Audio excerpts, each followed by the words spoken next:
Olá, olá, vamos chegando.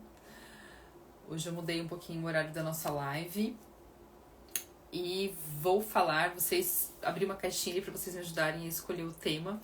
Vou falar de progesterona, que é uma das perguntas que eu mais recebo aqui. Como melhorar a progesterona naturalmente, como aumentar os níveis de progesterona. E realmente é uma questão importante para quem me segue há mais tempo. Talvez já entenda que uma das partes do equilíbrio hormonal, dessa regulação hormonal, principalmente ao longo do ciclo menstrual, quando a gente fala de fertilidade, é equilibrar estrógeno com progesterona. Se a gente não tem esse equilíbrio, a gente vai ter mais sintomas pré-menstruais, a gente vai ter mais oscilações de humor, a gente vai ter mais problemas de fertilidade, a gente vai ter mais déficit cognitivo a longo prazo, a gente vai ter mais alterações no nosso metabolismo, a gente vai ter alterações na nossa tireoide. Então acaba sendo realmente uma consequência de muitos desequilíbrios e também uma causa, tá? E vocês já vão entender um pouquinho melhor isso, de como que a progesterona deficiente é a consequência, mas também é a causa e ela leva a gente a ficar nesse ciclo vicioso, tá? E aí acho que vale, me contem um pouquinho o que vocês sabem de progesterona, o que vocês escutaram falar de benefícios, sintomas, sinais, como a gente produz, para começar nessa parte de onde a gente produz a progesterona também, quais são os sinais de um desequilíbrio de progesterona. Acho que são algumas coisas importantes de vocês entenderem, tá? Então, a primeira coisa que a gente tem que ajuda a dormir, perfeita, a Vanessa lembrou ali, né? Então, a progesterona é muito importante para ajudar a dormir. Tanto é que muitas mulheres na primeira período da gestação tem muito sono ali no primeiro trimestre, quando a gente está se adaptando a esses novos níveis de progesterona, tá? Perfeito. Na gestação a gente tem a dominância da progesterona, é um nível muito alto de progesterona que a gente nunca mais vai ter na vida. Isso até pode nos ensinar sobre algumas coisas também, tá? Por exemplo, eu dou sempre esse exemplo, né? Geralmente mulheres que têm endometriose, às vezes o médico fala, depois que você engravidar, você melhora da endometriose. Por que melhora? Porque você vai ver uma dominância da progesterona e ela vai competir com o estrógeno e ela tem marcadores anti-inflamatórios também. Então, só um exemplo, tá? Perfeito, ela calma, então ela está muito conectada aos receptores de GABA, né? Então a gente tem alguns neurotransmissores no nosso corpo, sendo os principais ali a serotonina, o GABA, as catecolaminas, a epinefrina está dentro das catecolaminas. Logo lembro da última, que são as... Ainda estudei sobre ela hoje, já esqueci, tá? Mas cada um desses neurotransmissores, ele tá conectado com um hormônio nosso, né? Então, a progesterona tem uma conexão mais próxima com o GABA, a serotonina tem uma conexão mais próxima com o estrógeno e a dopamina tem uma conexão mais próxima com a testosterona. Então, o GABA, ele é para estar mais presente no período da fase lútea, que é o período onde a gente está com maior nível de progesterona. Maior nível não, quando a gente tá com níveis significativos de progesterona. E por que eu falo isso? Porque às vezes vocês chegam com resultados de progesterona na primeira fase do ciclo, e isso não faz sentido nenhum, gente, tá? Raros são os casos que a gente avalia a progesterona na primeira fase do ciclo para entender se tem uma má detoxicação dessa progesterona e tudo mais. Mas, no geral, a gente avalia a progesterona na segunda fase do ciclo para entender como está esse processo da ovulação e se ela está sendo produzida em quantidades suficientes. Então, sempre avaliem isso. Não faz sentido avaliar a progesterona na primeira fase do ciclo, tá?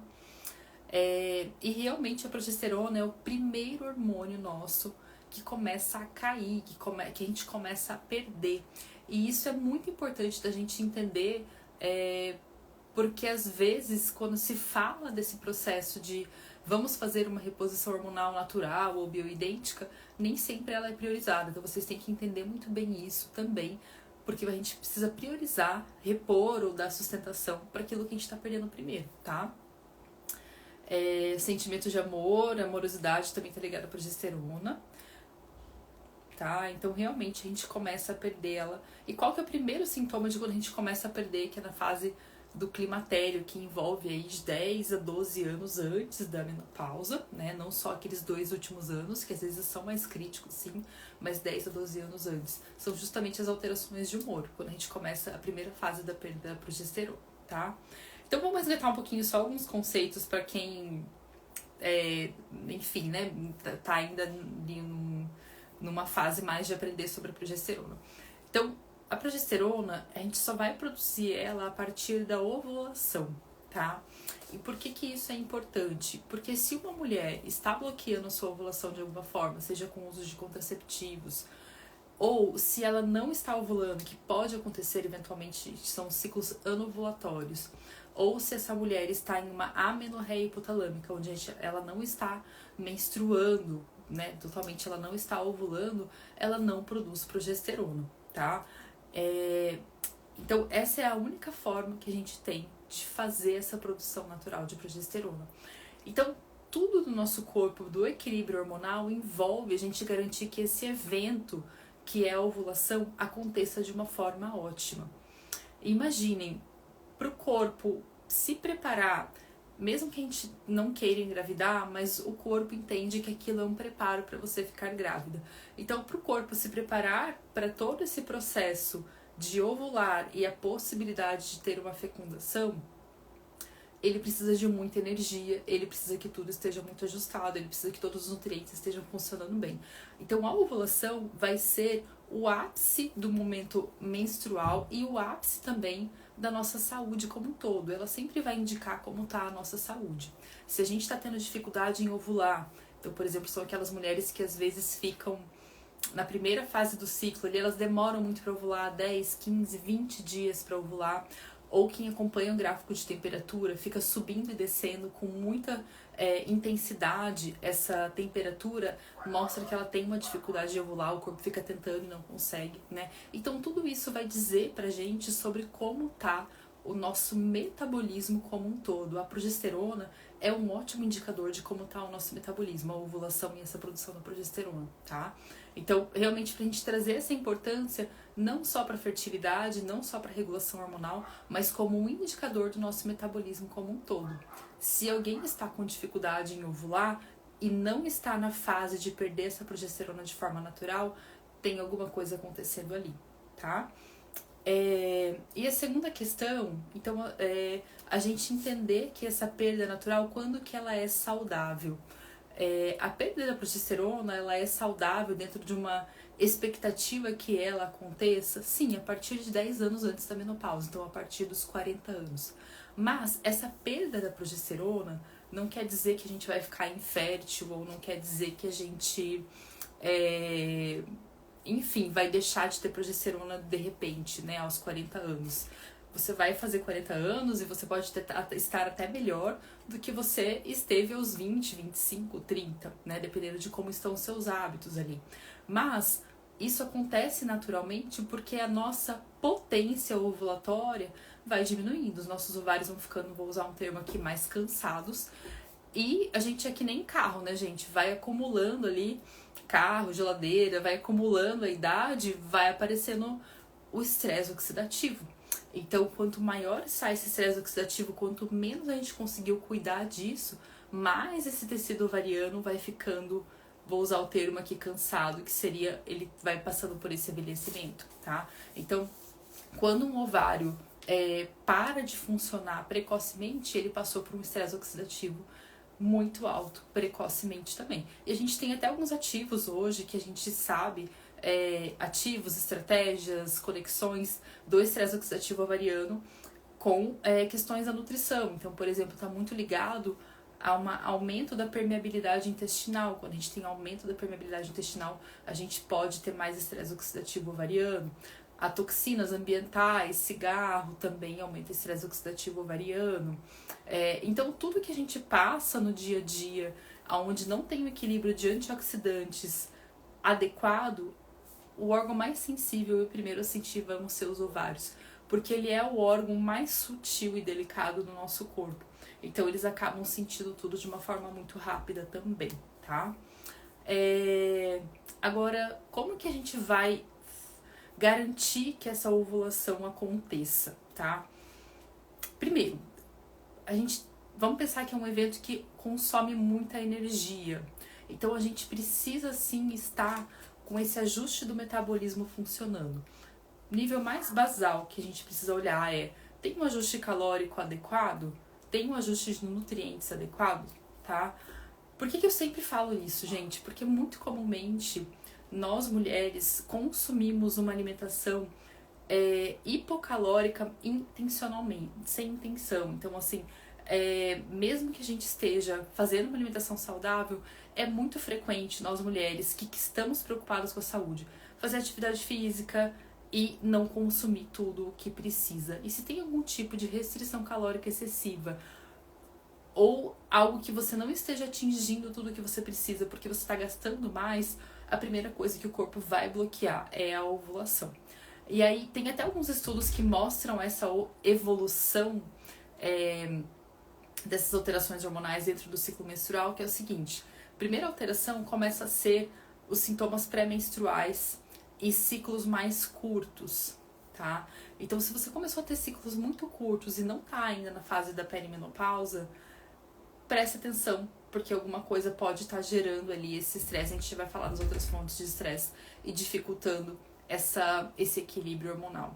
A segunda questão, a segunda etapa, né, seria você passar a ter ciclos mais longos. Olha só que curioso. Se você se vê nesse quadro de ciclos mais curtos e depois ciclos mais longos, isso pode ser uma consequência de uma evolução dessa falta de nutrientes do metabolismo, desse estresse fisiológico. E a terceira etapa seria deixar de menstruar. Só não confundam isso com o processo do climatério em si, tá? Se isso está acontecendo em uma mulher de 30 anos, ela está passando por essa alteração de metabolismo. Agora, se isso está acontecendo com uma mulher de 45 anos, é o climatério, tá? Então é um ponto bem importante pra gente considerar aí. A segunda questão são realmente os outros hormônios interferindo aqui nessa questão da progesterona. Até eu gravei um videozinho que eu desenhei à mão e deixei ele em destaque no meu perfil. Vejam aquele vídeo para vocês entenderem como os hormônios estão conectados, tá? E pensem, o corpo só vai reproduzir, ele só vai prosperar, ele só vai pensar em ter um bebê quando tá tudo muito bem, muito bom. Então, o corpo não vai trazer uma boa ovulação se você está sob uma situação de estresse. E, inclusive, isso é bioquimicamente explicado, porque todas as pecinhas, imagina como se fossem os nossos hormônios como se fossem peças de Lego. Então a gente vai juntando várias pecinhas que podem ser usadas para formar um hormônio, podem ser usadas para formar outro hormônio também, né? E uma dessas peças é a pregnenolona, que é um hormônio mais basal, é mais um hormônio mãe, digamos. E essa pregnenolona, ela pode depois se converter tanto em cortisol quanto na formação da progesterona. Se a gente está com uma demanda de cortisol muito alta, de estresse muito alto, todas as pecinhas do nosso Lego vão ser direcionadas para a formação do cortisol. E essa manutenção da progesterona vai ser inibida, tá? Então, o que a gente pensa aqui? A gente pensa em situações de restrição de sono, a gente pensa em situações, quando a gente fala em estresse, pode ser sim um estresse emocional, você tem muitas coisas na cabeça, você tem muitas demandas, mas pode ser um estresse fisiológico também. Então, por exemplo, você pegou Covid, você passou por uma infecção, você tá com parasitas, uma grande quantidade de parasitas, ou você tá com muitos fungos no intestino, ou você tem uma sensibilidade alimentar que está sendo ignorada e, né, o seu corpo está toda hora ali lutando com tudo aquilo. Então isso são fontes de estresse também que podem estar escondidas e indiretamente dificultar essa questão da manutenção da progesterona, tá? E até existem alguns casos de pessoas às vezes que vão fazer o teste do cortisol ou fazem um questionário de cortisol e se descobrem com um cortisol mais alto, mas não necessariamente elas se consideram estressadas. E nesses casos é muito importante a gente entender esses outros fatores fisiológicos que podem estar afetando essa questão do cortisol, tá? Então sempre olhem para isso e busquem entender isso. A segunda questão é realmente como vai estar o equilíbrio do estrógeno. Então imagine que o estrógeno e a progesterona, eles sempre vão estar dançando. Quando a progesterona entra, o estrógeno vai naturalmente diminuir um pouco, ela não vai deixar ele dominar. Diminuir em termos de dominar, não que os níveis diminuam, mas o estrógeno não fica mais ali mandando no seu corpo. E quando o estrógeno está presente, a progesterona está ausente, que é na primeira fase do ciclo. Então, eles realmente se alternam, né? Tem até alguns autores que fazem a analogia do yin e do yang, porque de fato isso bioquimicamente também acontece. O estrógeno pode se converter, o estrógeno vai fazer a gente ter um aumento do LH e fazer do LH e do FSH e fazer com que a ovulação aconteça. E a progesterona, por uma via bioquímica, ela acaba entrando também depois e pode eventualmente se converter em estrógeno. Então isso é muito legal, porque realmente o corpo é muito inteligente. Quando a gente está no ápice de um hormônio, ele entra para outra via e se transforma em outra coisa, tá? Mas voltando, por que esse equilíbrio do estrógeno é importante? Se você tem um estrógeno tanto muito baixo quanto um estrógeno muito alto, isso vai afetar a sua capacidade em ovular. E por isso que é muito legal quando a gente trabalha, quando que a gente melhora uma TPM, quando que a gente melhora um sintoma pré-menstrual. Não é na fase lútea, é na fase folicular. Porque é na fase folicular que a gente começa a atuar nas mudanças do estrógeno. Se esse estrógeno está alto na fase folicular, é naquela fase que a gente começa a melhorar a detoxificação dele. É naquela fase que a gente vai equilibrar esse excesso de estrógeno para que tenha uma ovulação boa e para que ele esteja equilibrado mais na segunda fase. Então sempre lembrem disso. A fase lútea, ela é o resultado do que a gente fez nas outras fases também, tá? E aqui entra até o conceito da alimentação cíclica. O protocolo mais conhecido é o do ciclo das sementes, mas tem outras coisas que a gente pode usar, suplementos, chás, para equilibrar esse estrógeno em cada uma dessas fases, tá? Então, lembre, quando a gente tem muito estrógeno no nosso corpo, nunca é uma questão do problema dos ovários. Geralmente é alguma questão que a gente precisa trabalhar em intestino ou fígado. Por isso que a regulação hormonal não é só olhar para ovários, não é só pensar em reposição hormonal. Minha progesterona tá baixa, eu vou repor. Não. É a gente olhar para todos esses sistemas, como eles estão funcionando. Então, se tem essa recirculação, essa predominância de estrogênio, ou você está recirculando, está reabsorvendo isso pelo intestino, ou você não está conseguindo eliminar isso muito bem pela sua detoxificação pelo fígado, tá? E aí, a gente vai pensar em algumas coisas que caracterizam essa predominância estrogênica. Então, uma mulher que às vezes está com aquele muco cervical, que é aquela gosminha que pode parecer uma clara de ovo, ou que pode só ficar mais deslizante ao se limpar do xixi, se ele é muito presente, ou se ele aparece muito rápido no seu ciclo, né? Então, se ele aparece ali acabou a menstruação, já tá com aquele muco antes do 10º dia do ciclo, isso pode dizer que você tá tendo um aumento muito rápido desse estrógeno. E isso tem toda a relação, por exemplo, com aquele conteúdo de café que eu fiz. Então tem alguns alimentos que vão acelerar essa subida do estrógeno e alguns alimentos que vão reduzir essa subida do estrógeno. Por exemplo, a linhaça, né? Por exemplo, o chá de dente de leão, por exemplo, as frutas vermelhas, principalmente a amora, são todos alimentos que vão auxiliar nessa detoxificação do estrógeno e deixar ele em níveis mais equilibrados, tá? Por isso que na alimentação cíclica, o objetivo da primeira fase é a gente equilibrar esse nível de estrógeno, tá? E aí, falando até um pouquinho dos sintomas da falta de progesterona, né? Então, todos esses que vocês falaram, insônia no período pré-menstrual, mas tem alguns bem interessantes também, tá?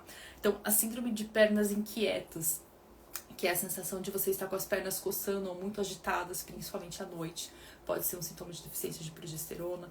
Você ficar um pouco mais desengonçada, se batendo, enfim, se machucando e derrubando as coisas, isso também pode ser um sintoma de queda de progesterona. O sangramento antes da menstruação, você ficar 3 dias com borrinha ainda é mais esperado, normal, mas às vezes 10 dias com aquele gotejamento, né? Isso também é um sintoma de que essa progesterona não tá segurando, tá? E realmente toda a parte de flutuação de humor, ansiedade, uma hora muito triste, outra hora muito alegre. Então todas essas flutuações de humor muito intensas estão muito ligadas a essa parte da progesterona. E sempre quem teve perdas gestacionais, geralmente associadas a uma perda de sangue, né? Então, se começou a ter uma perda precoce de sangue, geralmente tem alguma relação com essa parte da perda de progesterona também, tá? E aí, a gente vai partir para o pensamento de quais são os nutrientes essenciais. Então, todo esse equilíbrio que eu falei, tá? Do cortisol, o equilíbrio do estrógeno, o equilíbrio da tireoide também acaba sendo muito importante. Então, quando a tireoide está hipoativa, o nosso metabolismo está baixo. E é aqui que entra essa parte inicial que eu falei para vocês do comer o suficiente. Se a gente não come o suficiente, isso leva a um metabolismo baixo, tende a levar a uma tireoide hipoativa e começa toda a bagunça hormonal, tá? É claro que existem deficiências nutricionais específicas envolvidas no metabolismo da tireoide também, e quando é um quadro de autoimunidade como no Hashimoto, a gente olha muito o intestino. Mas, por exemplo, selênio, zinco, ferro, vitamina A, são todos nutrientes muito importantes para a saúde da tireoide. E se a gente for ver, são nutrientes que facilmente estamos deficientes, tá?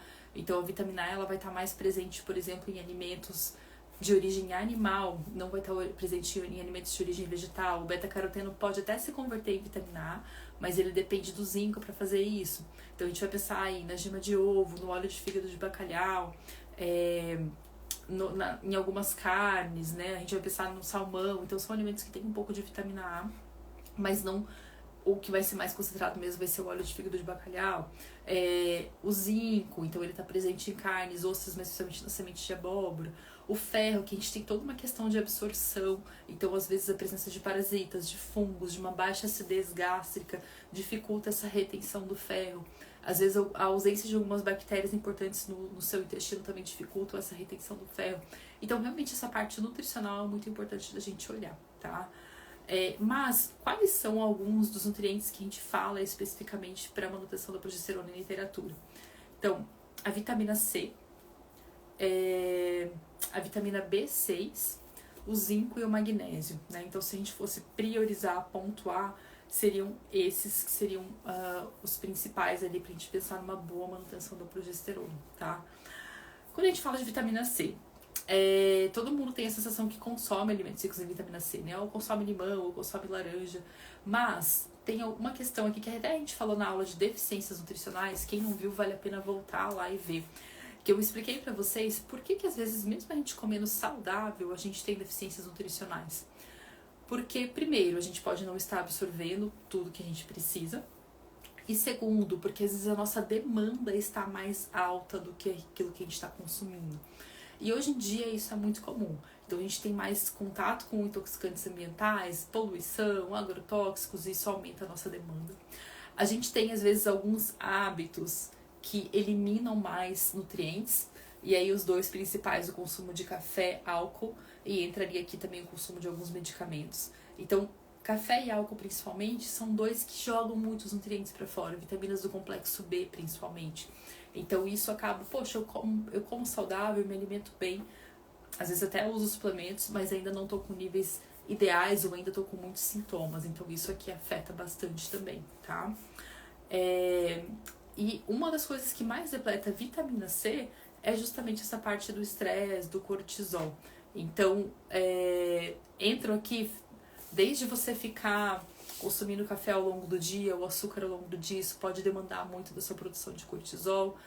Às vezes dormir tarde, ou dormir menos de 5 horas, 6 horas por dia. Não que dormir 6 horas seja suficiente, para algumas pessoas precisa mais, mas tem algumas coisas muito implícitas na nossa sociedade que acabam eliminando muito essa questão desses nutrientes, tá? Então, as adrenais, que são os órgãos que produzem o cortisol, eles consomem cerca de 90% da nossa vitamina C. E o que alguns estudos falam é de 750 miligramas de vitamina C. Para vocês terem uma noção, um limão vai ter em torno de 20, 30 miligramas de vitamina C, tá? Então, pra gente atingir 750 miligramas é bastante coisa, né? E aí é por isso que a gente otimiza ou a gente usa o shot adrenal. Quem não conhece, depois eu vou deixar ali no meu stories o shot adrenal para vocês verem. São alguns dos nutrientes que realmente a gente depleta, elimina muito quando a gente está estressado e que são muito importantes da gente repor. Mas por isso que a gente otimiza daí com acerola, com camu-camu, com goiaba, que são os alimentos super ricos, tá? E aí a gente entra na vitamina B6, né, que vai estar presente em algumas sementes, mas é um nutriente muito relacionado às alterações de humor no período pré-menstrual. E geralmente vale a pena suplementar mesmo, tá? Então, doses aí que variam de 25 a 50 miligramas, a gente pode considerar suplementar a B6, tá? E no caso do magnésio, que é mais comum, porém, é comum também as pessoas precisarem de doses mais altas justamente por essa questão do estresse, ou às vezes por estar enfrentando um processo inflamatório muito grande, e às vezes a dosagem que se está consumindo não é suficiente. Mas vale lembrar que com a alimentação a gente consegue atingir doses, por exemplo, em uma refeição com 350 miligramas de magnésio, que às vezes são as doses que a gente está suplementando, tá? Tem sim toda a questão do solo estar mais pobre em magnésio, mas ainda assim vale a pena a gente otimizar esses alimentos. Então, se você fizer, por exemplo, uma vitamina que vai aveia, abacate, semente de abóbora, você pode colocar folhas verdes e completar com água de coco que já tem potássio, que é um dos minerais super importantes também.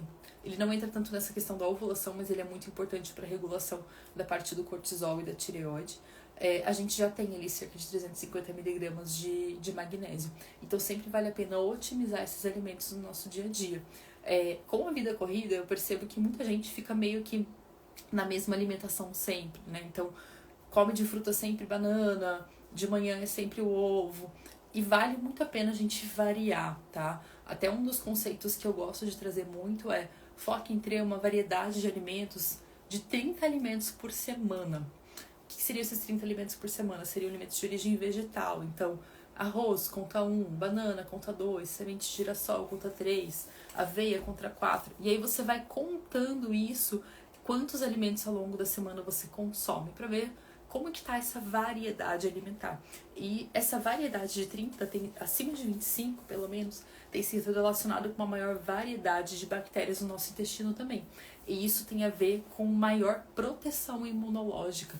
Então, quanto maior a diversidade de bactérias que a gente tem no nosso intestino, maior a nossa proteção imunológica também, tá? Então, eu falei da vitamina C, da B6, do magnésio e o zinco, né? Então, o zinco é um nutriente muito importante para a nossa imunidade, para a nossa regulação hormonal. Ele diminui processos inflamatórios também. Então, às vezes, principalmente no período da ovulação, ali, algumas mulheres passam a ter acne, passam a ficar com sintomas pré-menstruais, e muitas vezes isso está relacionado com o processo inflamatório. Então, o zinco vai diminuir essas prostaglandinas, né, que são esses marcadores inflamatórios. Então, é muito importante a gente olhar também, tá? E tem uma dica que eu já até compartilhei com vocês no Insta, que é a gente olhando a nossa unha, a gente consegue identificar uma deficiência de zinco, né? Não sei se alguém aí lembra de cabeça, tá? Mas a gente olhando muito esses pontinhos brancos nas unhas, tá?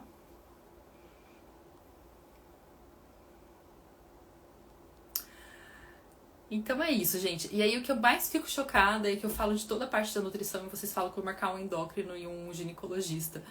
Assim, nada contra, é claro que a gente sempre precisa deles para um diagnóstico, mas a gente realmente precisa olhar para essa parte nutricional.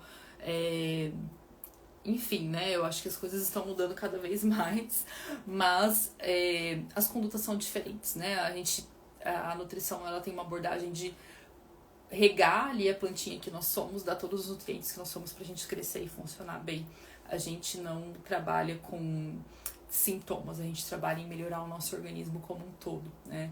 Então, é claro, tem situações que as pessoas querem resultados imediatos, não muito focadas em tratar a causa. Tem situações que a gente precisa amenizar dores, mas sempre que a gente fica tapando o buraco, a gente não resolve o problema como um todo, tá? Então, assim, alguns exemplos, por exemplo, sendo redundante, mas algumas situações, por exemplo, uma pessoa que teve acne desde a adolescência e ela usou anticoncepcional, e aí com esse uso de anticoncepcional, ela já depletou mais nutrientes, principalmente vitaminas do complexo B, ela nunca teve a produção de progesterona, e eu não falei muito desse ponto, mas quando a gente produz progesterona, é como se a gente fosse colocando... É como se a gente tivesse um cofrinho e a gente fosse depositando moedinha ali ao longo da vida. Por quê? Essa deposição da progesterona tá ligada a uma melhor saúde cognitiva lá quando a gente estiver na menopausa. Há uma melhor manutenção de massa óssea quando a gente estiver lá na menopausa, né? Então, o nosso corpo tem receptores para progesterona. E se a gente nunca tem esses receptores nunca são conectados com esse hormônio, ele fica ali deficiente mesmo, né?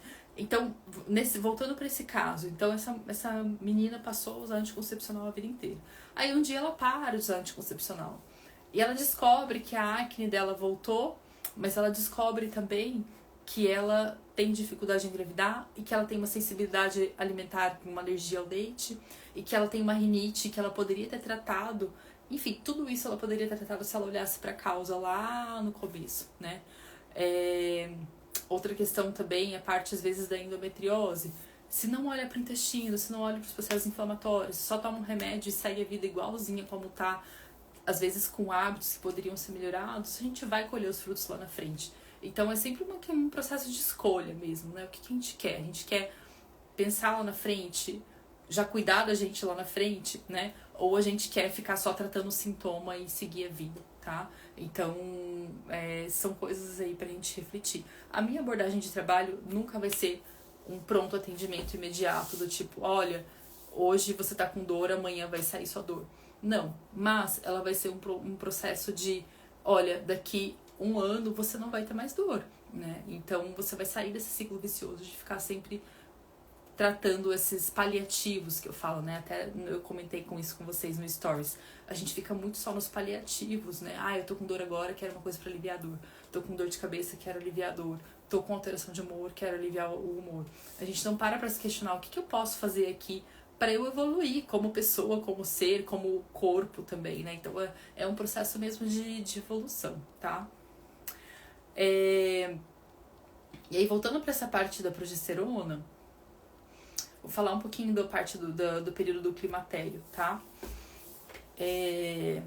Então, no climatério, gente... Deixa eu dar uma olhadinha nas dúvidas de vocês aqui.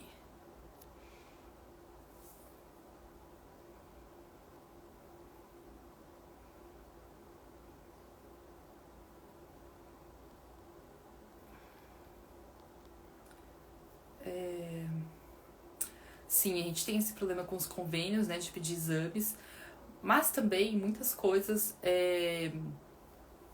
dá pra gente trabalhar dentro do que a gente chama de semiologia nutricional, né? Então, o que é semiologia nutricional? Existem livros de semiologia nutricional. A gente entender as deficiências nutricionais através de sinais e sintomas. Então, e isso também acontece na parte hormonal. Isso é muito legal, porque quando a gente faz um exame hormonal, o exame é importante também, tá? Então, por exemplo, eu quero entender como tá o seu nível de estrógeno entre o terceiro e quinto dia do ciclo. Ah, tá 20, poxa, tá super baixo. Ah, não, tá 200, tá super alto, né? Então, é importante a gente ter esses direcionamentos também. Mas é sempre uma foto. Se você faz uma avaliação hormonal naquele dia, daqui 2 dias não vai estar a mesma coisa. Daqui 15 dias não vai estar a mesma coisa. E os sintomas nos dizem sobre essas flutuações hormonais. Então, olha, eu percebo que sempre no 8º dia do ciclo, ou sei lá, da menstruação até o 8º dia do ciclo eu fico mais deprimida. Ou eu percebo que sempre no 10º dia do ciclo eu começo a ter muita vontade de comer doce, de chorar. Então isso diz sobre as nossas flutuações hormonais mais do que os exames em si, tá? É claro que uma coisa não ignora a outra, mas a gente entender esses sintomas acaba sendo muito importante. E principalmente a gente começar a identificar essa ciclicidade, né? E é algo que eu tento muito ensinar e trazer essa abordagem. A gente começa a entender que nem tudo é aleatório, que nem tudo é algo assim de novo eu tô com isso. Você começa a perceber, poxa, na ovulação eu tenho piora da minha oleosidade na pele, minha pele fica mais oleosa. Sempre nesse dia aqui é o dia que eu não tô a fim de encontrar ninguém. Então, a gente perceber essa ciclicidade ajuda muito também até a gente se compreender e se acolher, né? A gente não fica naquele contexto de achar que a gente tá sempre mal ou que tudo é muito aleatório, tá? A gente consegue entender um pouco mais as coisas e fazer conexões também, tá bom? E aí eu ia falar do climatério. Então, assim, a parte do climatério, a gente começa a ter essa perda de progesterona naturalmente, tá? E aqui sim, pode ser interessante algumas ervas, fitoterápicos, ou até mais pra frente a progesterona bioidêntica para dar esse suporte. Eu não sou contra o uso da progesterona bioidêntica. Eu só acho que a gente tem que ter a atenção de não usar a progesterona quando a gente tá camuflando outras questões, tá? Então, poxa, tô no climatério, tô lá com meus 50 anos, é interessante usar, né? Eu tô nos 50 anos, geralmente é a fase que uma mulher já vai estar entrando mesmo na menopausa ou na menopausa, mas tô nos 2 anos antes, tô com 48 anos. Então, a gente já tem uma perda da energia cerebral de cerca de 30%. A gente tem uma queda de melatonina de cerca de 50%. E vamos pensar que essa mulher ainda vai viver pelo menos mais 30 anos. Então, quando a gente fala com uma mulher que tá entrando na menopausa, a gente tem que conscientizar ela que é o seguinte: como você quer estar aos seus 80 anos? Né? Essa é a pergunta. Não é só a gente falar de amenizar calorões, isso também é, mas é a gente pensar realmente nesses próximos anos que ela vai viver. E esses próximos anos que ela vai viver depende sim dessa regulação hormonal como um todo, tá? Então, muitas vezes, os sintomas do climatério eles já vão estar acontecendo com a queda de progesterona, mas eles são intensificados por todos esses outros desequilíbrios hormonais. Então, por exemplo, se você tem ali uma flutuação de glicemia ou de cortisol muito grande, né? Eu sempre lembro de uma pessoa que eu atendi que ela tava nessa fase e ela chegava suando muito, com a característica do cabelo bem fino. Então, assim, aquela pessoa que você percebe que tá realmente, parece que com adrenalina mil ali a todo momento, né? Então, ela tava passando por essas flutuações hormonais que já não são fáceis, mas ainda tinham outras questões hormonais que ela poderia estar ajustando com hábitos, com alimentação, com escolhas de vidas no sentido de colocar limites ali, né, do que pode estar estimulando demais o cortisol dela, para ela passar por essa fase mais fácil. Porque se você tá passando por uma flutuação, e eu sempre trago aqui o exemplo do avião que está em turbulência, né? Se você está passando por um avião que está em turbulência sem cinto de segurança, você vai sentir muito mais esse baque. E essas turbulências extras são essas deficiências nutricionais, são essas flutuações da glicemia, são essas alterações do cortisol, é o consumo excessivo de álcool, é o consumo excessivo de café, é o consumo excessivo de doce e tudo mais. E não que a gente precisa eliminar 100% disso na nossa vida, tá, gente? Mas a gente precisa entender até onde isso é uma relação abusiva ou não, né? Uma vez uma aluna trouxe esse exemplo e eu adoro usar ele, porque é isso. Tudo a gente pode, mas nem tudo nos convém, né? Então, até onde o álcool tá me deixando super inchada e piorando minha predominância estrogênica, porque ele tem esse papel, e reduzindo mais ainda minha progesterona, porque ele também faz isso. Até que dose que acontece isso, né? Se eu tomar uma dose por semana eu fico ok? Se eu tomar 2 por semana eu fico ok? Ou não? Pra mim, nesse momento é 0.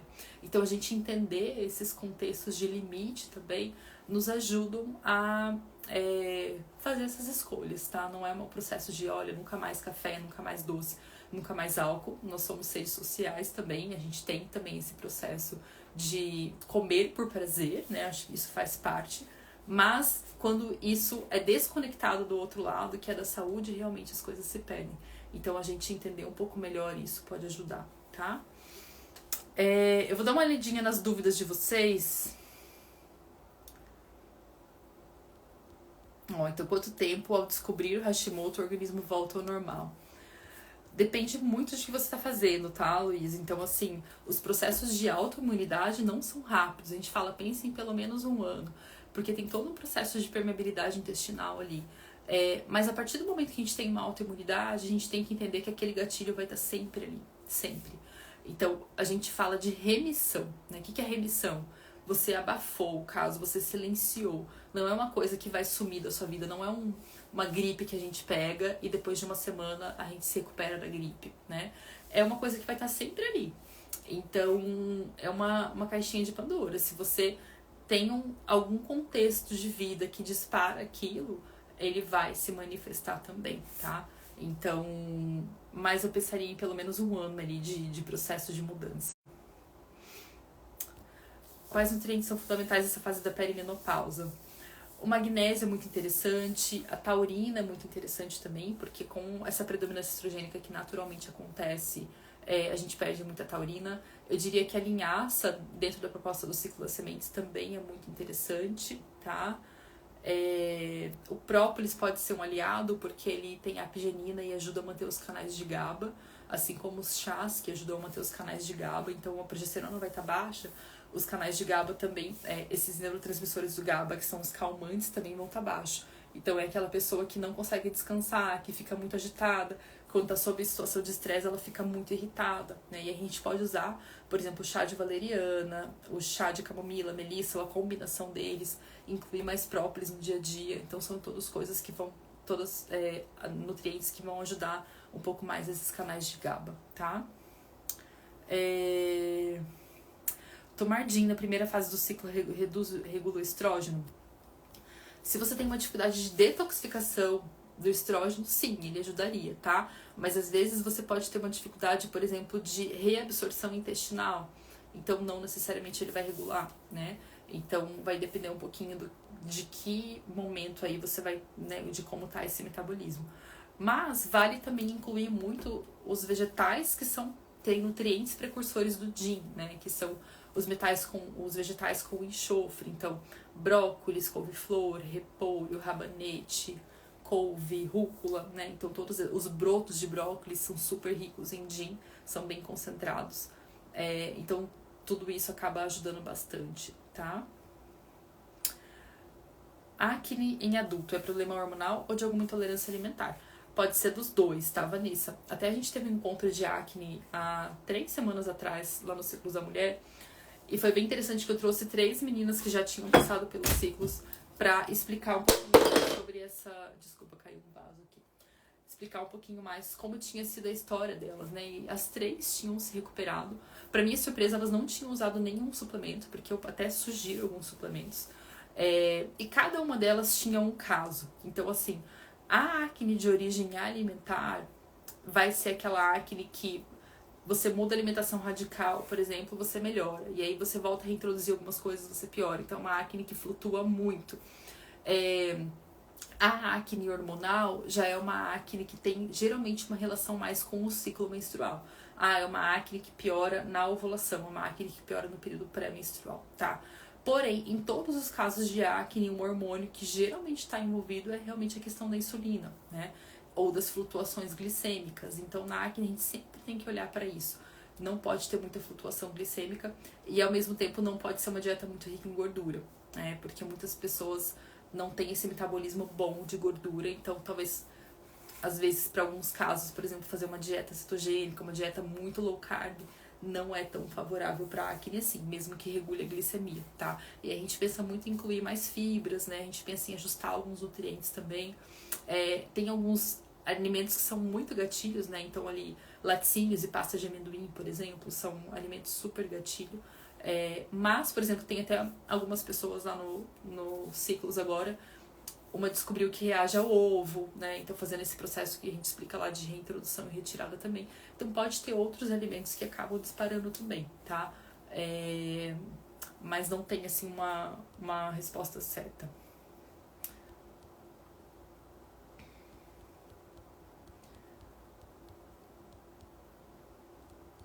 Valores adequados de progesterona. Pra gente confirmar que teve ovulação, eu confirmo depois com vocês a unidade mas eu acredito que é acima de 1,03 nanogramas por dl, tá? Então, isso até é um ponto importante também, né? A gente tem proporcionalmente muito mais progesterona do que estrógeno. E quando a gente olha aqueles gráficos, parece que é tudo igual, no mesmo nível, né? Mas eles são proporcionalmente são bem diferentes, tá? A vontade de comer doce é hormonal ou é falta de nutrientes que piora por conta do impacto hormonal? Bem legal essa pergunta. Dá até pra fazer uma live sobre isso, mas assim, ó.